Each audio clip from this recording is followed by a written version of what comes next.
ថ្ងៃនេះខ្ញុំនឹងធ្វើវីដេអូចែកម្លែកស្ដីអំពីរឿងរ៉ាវប្រវត្តិសាស្ត្រក៏ពិតទៅខ្ញុំកាលពីកន្លងមកដូចជា2ឆ្នាំមុនខ្ញុំធ្លាប់បានធ្វើវីដេអូប្រវត្តិសាស្ត្រមួយចំនួនហើយដូចជា3វីដេអូដែលវីដេអូទី1ស្ដីអំពីមនុស្សដំបងដែលបានមកដល់ទឹកដីនៃសហរដ្ឋអាមេរិកហើយវីដេអូទី2គឺជា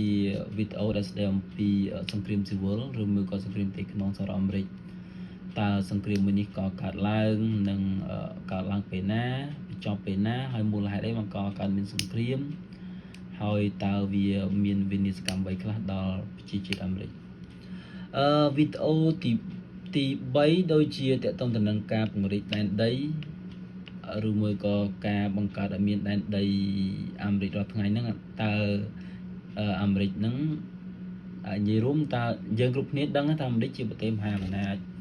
ដែលយើងគ្រប់គ្នាបានដឹងថាជាប្រទេសមួយដែលជាប្រទេសមហាអំណាចដែលមានសក្តានុពលខ្ពស់ខាងផ្នែកសេដ្ឋកិច្ចនយោបាយភូមិសាស្ត្រក៏ដូចជារឿងរ៉ាវផ្សេងទៀតទៅ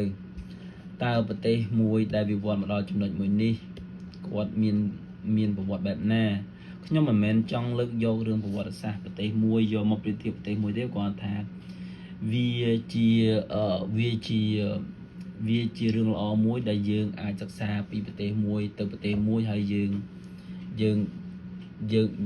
រៀនសូត្រទៅហើយដំណើរការនៃការវិវត្តសង្គមគេបែបណាហេតុអីបានជាគេដល់ចំណុចនេះ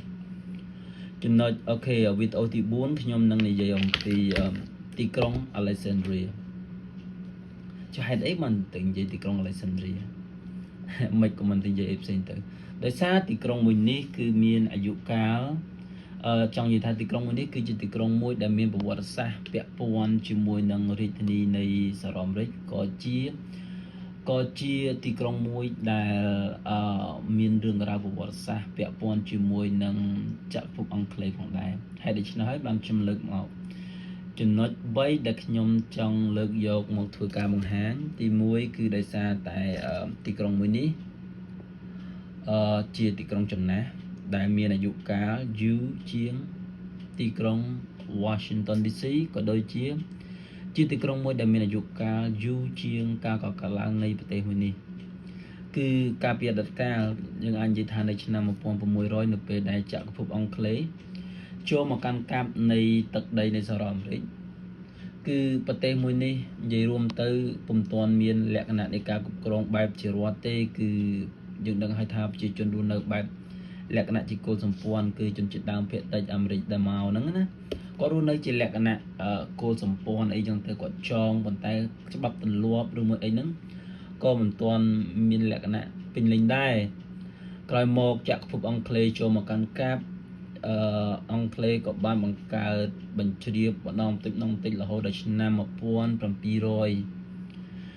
ចក្រភពអង់គ្លេសបង្កើតឲ្យមាននៅរដ្ឋចំនួន13កើតឡើងដែលក្នុងនោះក៏មានរដ្ឋវីជីញ៉ាមួយដែរដែលជារដ្ឋមួយដែលគ្របដណ្ដប់ទៅលើដែនដីមួយចំនួននៃទីក្រុង Alexandria នេះឯងការពិតទៅចេះតែវាផ្សារភ្ជាប់មកទឹកដីវីជីញ៉ាការពិតទៅគេកាត់បន្ទូចទេគេយកមកចំណិតវីជីញ៉ាភ្ជាប់ជាមួយនឹងទីក្រុង Maryland យកមកចំណិតទៅបង្កើតឲ្យចេញជារាជធានីនៃសហរដ្ឋអាមេរិកហើយការបង្កើតហ្នឹងដែនដីហ្នឹងគឺមិនធំទៀតគឺបើគិតនិយាយចំទៅដូចជា5-10គីឡូដី4ជ្រុងយើងជិះឡានឬមួយជិះម៉ូតូ20នាទី30នាទីហ្នឹងគឺផុតហើយមិនធំទេប៉ុន្តែអាចធំខ្លះដែរដោយសារតែទីក្រុងAlexandria ពីដើមមកក៏ជាដែនដីមួយនៃរាជធានី Washington ដែរប៉ុន្តែដោយសាររដ្ឋសភាអាចថាมันមានលទ្ធភាពគ្រប់គ្រាន់ក្នុងការកាន់កាប់ឬមួយក៏มันមានថវិកាគ្រប់គ្រាន់ក្នុងការអភិវឌ្ឍទីក្រុងមួយនេះក៏ត្រឡប់ទីក្រុងនេះឲ្យមកទឹកដីនៃរដ្ឋវីជីញ៉ាវិញទៅដែលមិនមែនតែមានតែ Alexandria ដូចជាមានទីក្រុង Arlington, Fort George, Alexandria ហើយនឹងមានទីក្រុងមួយចំនួនទៀតដែលបកគលមកកាន់ទឹកដីនៃរដ្ឋដើមផងគេវិញអញ្ចឹងណា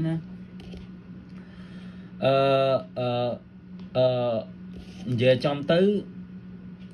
នេះជាប្រវត្តិសាស្ត្រហើយដែលខ្ញុំលើកយកមក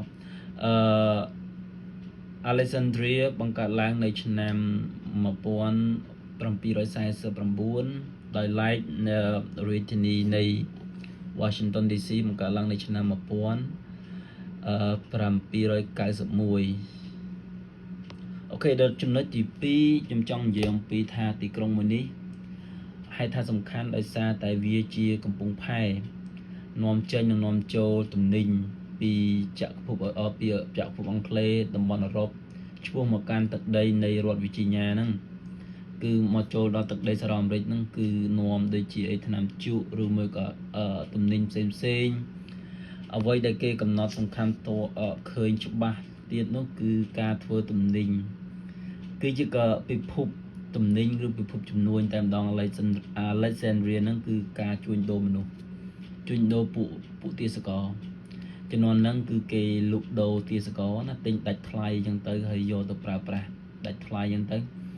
ដោយឡែកដូចជាតា Washington ដែលជាប្រធានាធិបតីទី1ផងអាមេរិកហ្នឹងគាត់ក៏ពាក់ព័ន្ធរឿងហ្នឹងដែរគាត់មាន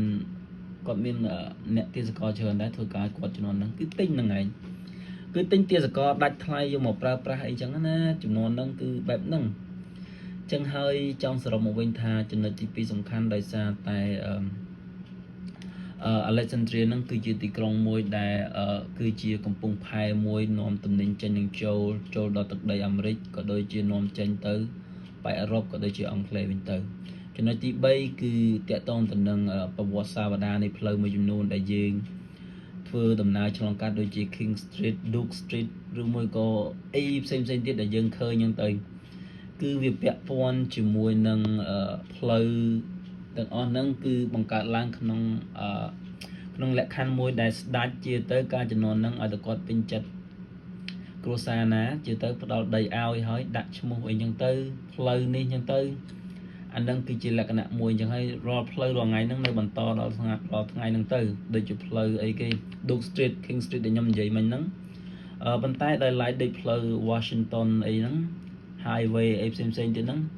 គឺជាផ្លូវមួយបង្កើតក្រោយទេបង្កើតនៅពេលដែលក្នុងលក្ខណៈដឹងគុណដល់តា George Washington ហ្នឹងណាក្នុងបបហេតុដែលគាត់ជួយកសាងប្រទេសឲ្យរួចផុតពីអាណានិគមអង់គ្លេសទៅហ្នឹងហើយខ្ញុំនិយាយប៉ុណ្្នឹងឯងសូមអរគុណនឹងជាប្រវត្តិសាស្ត្រ